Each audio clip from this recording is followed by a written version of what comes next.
Moi, je vous fais une story à une main. Je suis toujours à l'Alpe d'Huez.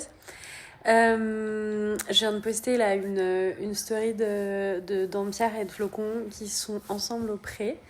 Et c'est un truc qui m'émeut énormément parce que Flocon, c'est le premier cheval que j'ai acheté il y a presque, pas 10 ans, mais en 2018.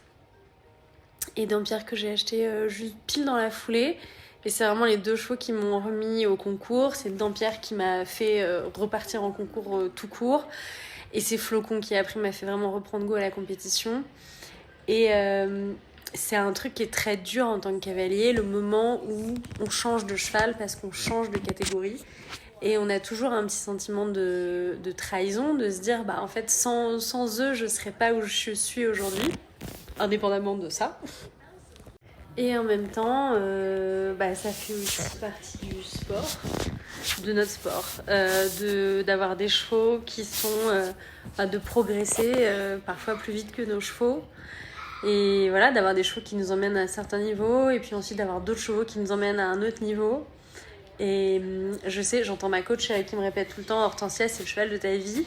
Je sais pas si Hortensia, c'est le cheval de ma vie. Je pense que Flocon, c'était vraiment le cheval de mon cœur, quoi. C'est mon premier bébé, je le vendrai jamais.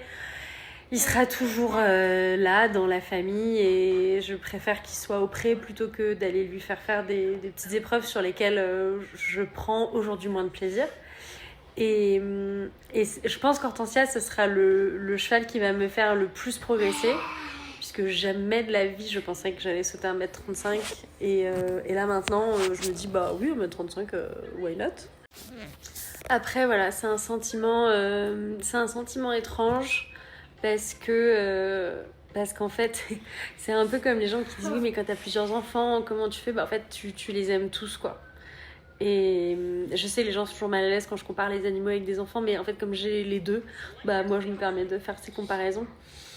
Et c'est comme Victor, quand Byron est mort, j'étais inconsolable et je pensais vraiment pas que je pourrais aimer un autre chien comme j'aime Byron et Percy. Et évidemment que maintenant Victor est dans nos vies.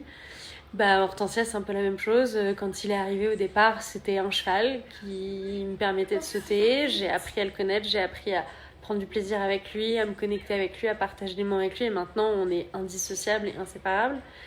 Et voilà, et je sais que j'ai Canon qui m'attend et que je vais pouvoir créer cette relation-là aussi. Et c'est assez unique, voilà.